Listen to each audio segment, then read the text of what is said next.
And I have on the line with me at this time no other than R&B artist Mike DeCole. What's up, my brother? I'm good, man. How you doing, sir? All right.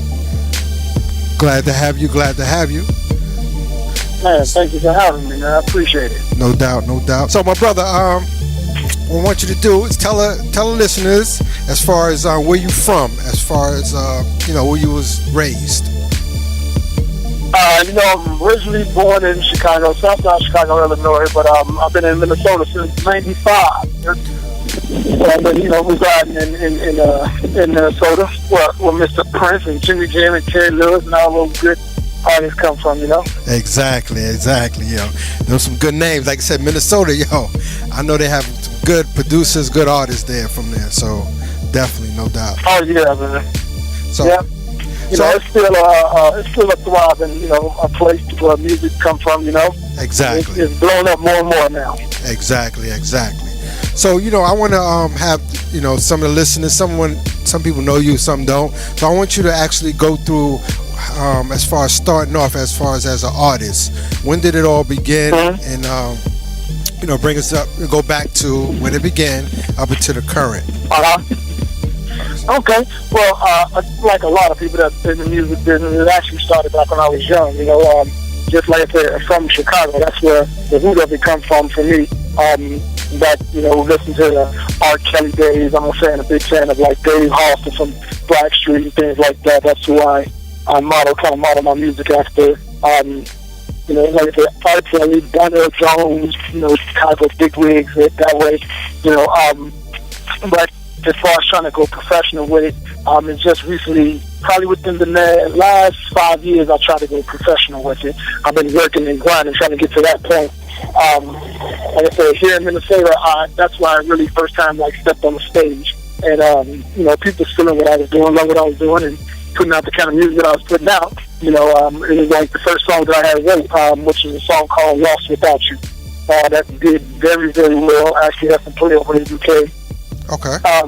And it was on the site Reverb Nation, where I put the first time I put the song out, and Verizon Mobile reached out to me, and I liked the song or whatever, and they flew me out to Chicago to perform at a place called Buddy Guy's Legend to try to be a part of this thing they were doing, the Essence Festival at the time. Okay. So I ain't gonna lie, it was the first time I was in a group of people, a huge group of people, and they had cameras everywhere and I'm on the stage, and I gotta admit that I kind of choked up.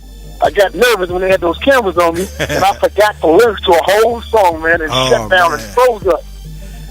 And I could have easily, at that point, said, you know what, I ain't doing it no more, but I love it too much, and I had to realize that everybody, has those steps. They, you fumble, you learn from, you grow as a person, and then, you continue to move, Exactly.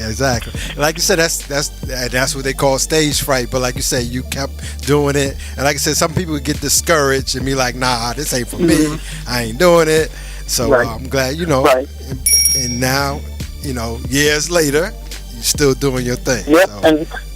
And years later, and I'm here at this place now, man. Just completed a CD, 17-track CD. I pretty much wrote all the songs.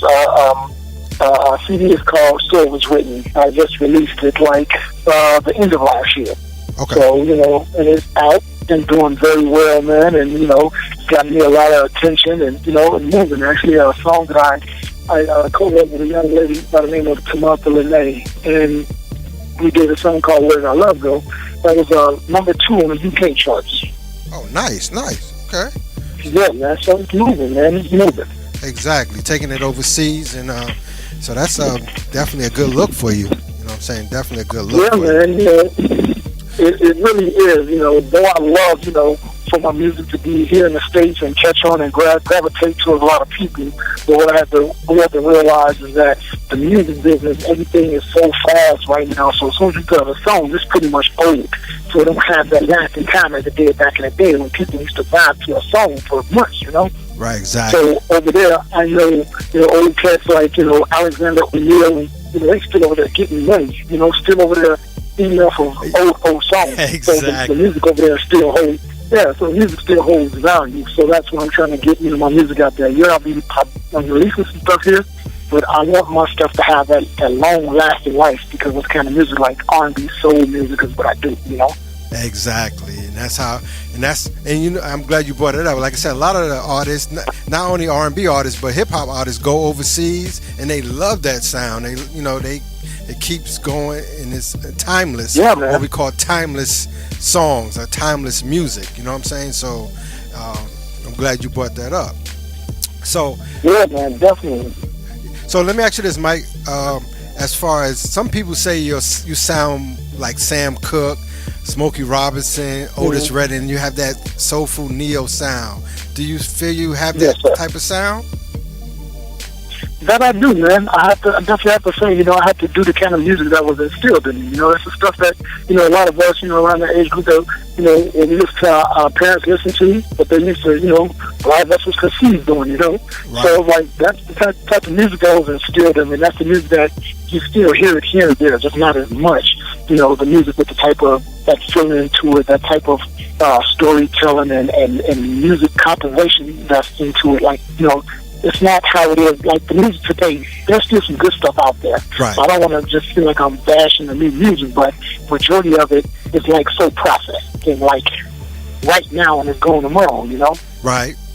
You know, it's like get in the club and you dance with something and that's it. You know, nothing else to it. So, you know, I just wanted to go back to the point, you know, that's why I called titled the CD was called So It Was Written, because it was like, if you think about it now, everybody like their music now, they put it in their iPhones and everything like that. But I wanted to go back, you know, I wanted to go back to a point where you was just writing it down on paper and pen and, you know, and getting out there, getting that real feeling out there, just that whole process, you know, of the storytelling, of, you know, of just, you know, just with meaning and feeling to it, you know? Exactly. So that's back when, you know, the Sam Cooke days and, you know, the Smokey Robinson, and, you know, it had that feel, that long-lasting feel, you know? Exactly. That's the thing about it. Like, they can still go on tour today. How many of these artists do right now that put out something probably like last week or something that 10 or 15 years now be able to go on tour? Then people's not going to be listening to that. Nope. You're going to be too old in there trying to rock your hip system, move your hips, and try to load or something. Exactly. And like, you know, like I had Dalvin on before. He said timeless music. And like we mentioned before, timeless music. Like I said, people can listen to your music years from now. You know what I'm saying? And be like, yo, I'm still rocking with that music. So let me ask you this: as far as when you actually perform, do you perform with a live band or instruments and musicians? I do both. Yep, okay. I do both. I do the you know the MPP tracks, you know, track shows sometimes, and then I do, you know, the musicians. I have, you know, a live band up there, you know. So it depends on the situation, it depends on the show, you know. If there's like sometimes you don't have the type of timing to have a full band. If I'm doing my own thing, I would do a full show. But last month, the end of last year, I actually opened up for first I opened up for Avant here in Minnesota. Well, in Minnesota, okay. And then I opened up for Dandelion and Tank. So you only get about 3 or 4 songs to get up there and do your thing. You ain't got time to have a band up there, right? You know, set up and all that stuff there, you know. Right. So it's kind of an in and out thing. But if I'm doing like a whole thing by myself. If I'm doing a whole thing by myself, you know, like I'm getting ready to do another show of my own, then that's going to be a live band type of thing. So, you know, it's all about the time. Then I'm actually about to get ready to go on tour. You know, there's some guys who's doing like the Penny Pendergrass tribute, and they want me to open up for them. So I think that's going to be amazing. No doubt. Wait a minute. So let's go. You kind of said it real quick, but I'm going to go back. So you opened up for Avant, Genuine. Mm-hmm. So you got to get the crowd warmed up. Then Tank? Yes, sir. Oh. Yes, sir. Oh, man. How was that experience? Brother, man, it was amazing for me, you know, because for one, like I said, you know, I'm really just getting, you know, into the business of really trying to be professional. So the kind of music, you have to be doing something good for somebody to come up and call you and say, hey, we'd like you to open up, you know. Exactly. So to open up for those guys that's on that caliber, man, that was amazing, man.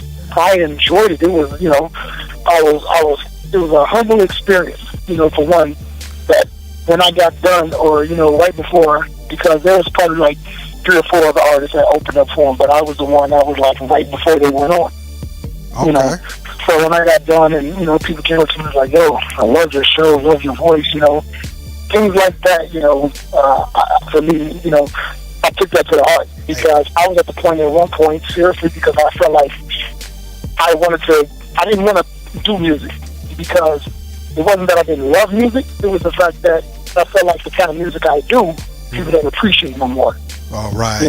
Right. And the thing is, like, as an independent artist, man, we have to put so much into it. We have to put, our own finance, especially in the beginning, because nobody don't believe in you until you make them believe in you. And they don't believe in you until you believe in you. And how they see that is how you package, how you spend money, how you spend time honing your craft, all those different things. They have to see that. Right. Exactly. So for me, like I said, to open up for those guys, man, was amazing. Got some good pointers from Genuine, Avant, and then I'm actually getting ready to open up for Donnell Jones and RL from next month for Valentine's Day. Okay. Hey, that's gonna be it's gonna be a good show. And like I said, you opening up, and I know that. Do you get the butterflies like, oh, I'm up here, or you just now it's like natural, boom, boom, and you knock it out?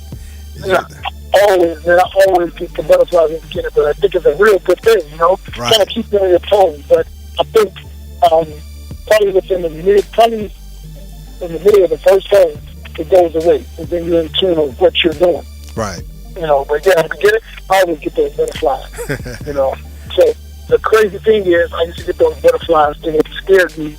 That fear was there, and it stopped me from getting out there to perform, to actually pursue a dream. And that's what fear does. It paralyzes you. And makes you feel like you can't do something. But the crazy thing is, when you do it and you accomplish it, you're like, to yourself, you're thinking like, man, what was I so scared of? Exactly. Like, I should have been doing this a long time ago. Exactly. So yeah, it's been amazing, man. It's been amazing. It's been just the beginning of a journey, but it's been amazing so far. I've had some great opportunities for this to be in the beginning, as my career, Right. Exactly. So you're are you working on any projects? Any upcoming projects you working on? Any music? I'm still trying to really push. I'm actually thinking about re-releasing. To me, I feel like majority of people that purchase my music is in Minnesota. I'm thinking about re-releasing it, adding a few more tracks to the CD, and doing it right with the marketing team and everything like that to really get it out there. Right. And I'm not sure if you know who in the gospel world. I'm not sure if you know who Ann Nesby is. Yeah, I know Ann Nesby. Yes. Okay, well, I'm working with her daughter, Jamesia Bennett. Okay. I also worked with Jamesia's daughter, Paris Bennett. Paris was actually on American Idol. So right. I wrote a song for Paris, and that's actually on iTunes. Called "Fall in Love Again." And then I was just in the studio last week with Jamesia. This one, to me, I was like, okay, I made it. I'm somebody, Right. She reached out to me on Facebook, and she was like, yo, I see what you're doing, little bro. I see your grind and everything like that. She was like, I was wondering if you wanted to make some music, submit some music to me about the, do a new project. Right. And she's on tour with the, I think it's the Love Jones musical. Okay. So I submitted 2 songs in, and she loves the songs, so she just recorded that song, and we're going to do another song next week. Yeah, we're going to release that one. I'm not sure if you know who, a local artist here in Minnesota, but yeah, his name is Jay Isaac. Me and him actually was in the studio, which we recording that song, so, people should definitely listen to that one, because that got so much soul in her voice.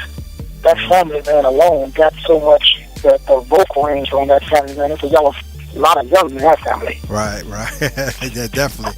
Wow, you doing your thing as far as, and you're a songwriter as well. So you write songs also. Yes, sir. I've been trying to get better at that too, man. Because of course that's what the money is. Right. I enjoy singing and everything like that, but of course, that part, I think a lot of people, and if you think about it, majority of people that comes out today, a lot of times they start off as writers. They didn't even realize that they wrote for so many people before they actually got on. Like, for an example, Leo wrote for so many people people knew who he was as an artist. Exactly. And I was going to mention Neo, yes, and he was a good songwriter and a good as far as doing songs. And like I said, I feel the songs I heard from you the same way. You know what I'm saying? So keep doing your thing, man. Keep doing your thing. I appreciate it, man. Yeah, definitely try that. So as far as I know you mentioned as far as some shows that you're going to be opening up for.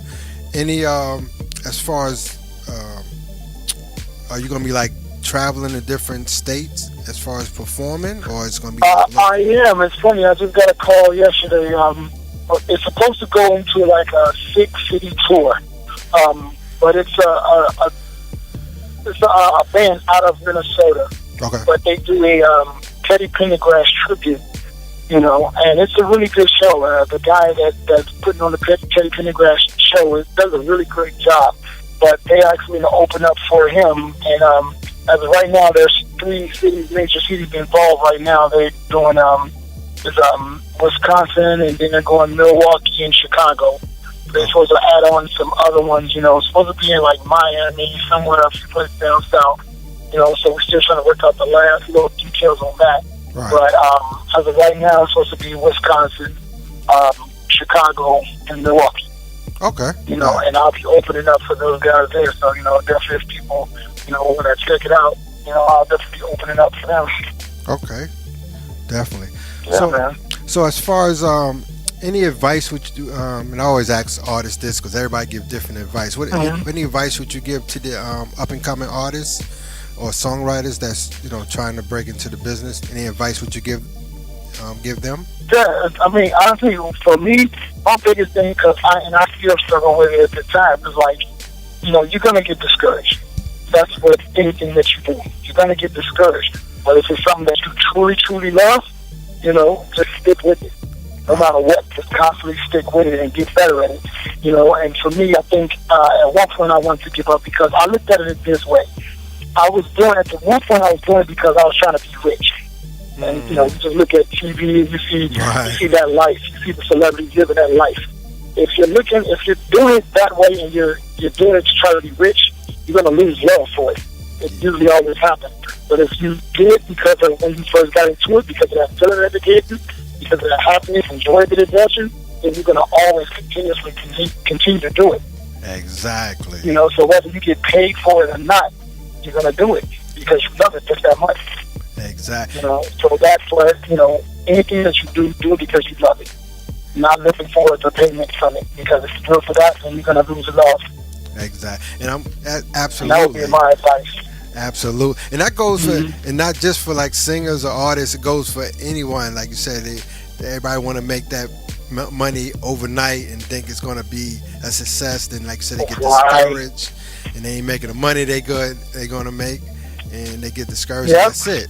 But it takes time. You know what I'm saying? It takes time. Yeah, and like I said, I've been to that stage because I'm like, look, my son can't be eating off of this world, But for me, it was like, okay, I had a 9 to 5. I know to continue to do that to feed my child, but then still do what I love doing.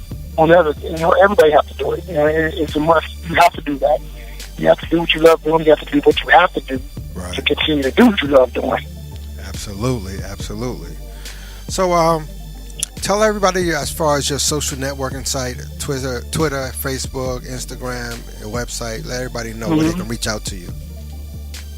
Yep, on Facebook and Twitter, you can find me on Mike Decole, and Instagram. And on Snapchat. And on Instagram, you can find me on one Mike Decole, the number 1, MIKEDECOLE. Okay. Nice. And any last? All you do is push up that Mike Decole. That's it. Any last minute acknowledgement or as far as shout outs you want to give to anybody? I'm sorry, I couldn't hear that one. Oh, I'm sorry. Any last minute acknowledgement or shout out you want to give? Man, honestly, to Minnesota, Twin Cities, everybody in Minnesota, Twin Cities, that's where it started for me, and that's where they've been embracing me. So I gotta appreciate that, because like I said, I feel like the music that I'm doing, people not listen to, but it, you know, in everything, it always comes full circle. It always comes back around. Right. And I feel like it's getting back to that point now that, you know, that kind of music, that type of music, it comes back around and people are listening, because there's so much music out there that everything and every artist sound the same. It's like what I do is almost like refreshing to the ears. Exactly.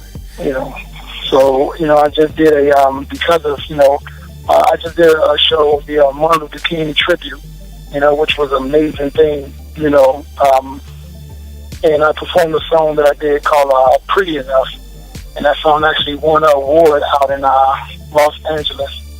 Okay. You know, and I wrote that song for a young lady that lost her life, you know, in Minnesota, you know, and I donated all the incomes from that to that.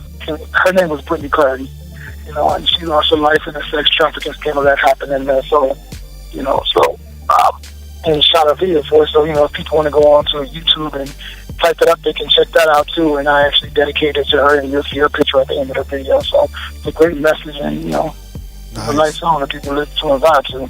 Exactly. That's what we need, some positive music, Yeah, man. and that's what we definitely need. So I want to thank you, like I said, taking the time out. I know, as you mentioned to me, that you're in California, time difference. So I appreciate you taking the time to do, you know, to call in, and we chop it up, see what you up to, and definitely continue success to you. Oh, bro, I appreciate it. Definitely appreciate you taking the time to listen. No doubt. That's what we do here. So before I let you go, I want you to introduce your song to everybody and hold on the line after that, all right? Yep. So this new song that you're about to play right now is a song I wrote called Perfect Dream. All right. Hold on, all right? Yes, sir.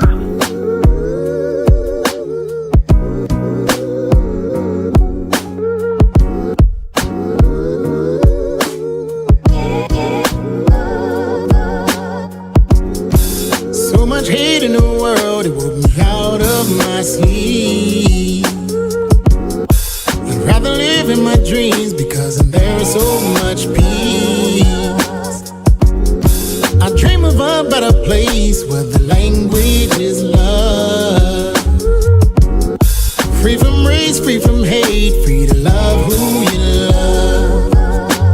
Night times will come, but the moon will light the sky.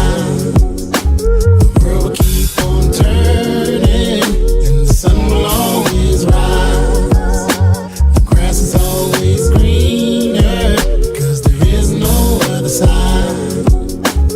Life would be perfect in this dream of mine. Nighttime will come. Nighttime will come. The moon will light the sky, so you can find your way. Keep on turning. Oh, the sun will always rise. It will always rise. It's always green. It's always green. There is no other side. There is no other side. Life will be perfect in this dream of mine. Nighttime will come. Nighttime will come. The moon will light the sky, so you can find your way. Keep on turning. Oh, the sun will always rise. It will always rise. It's always green. It's always green. There is no other side. There is no other side. Life will be perfect in this dream of mine.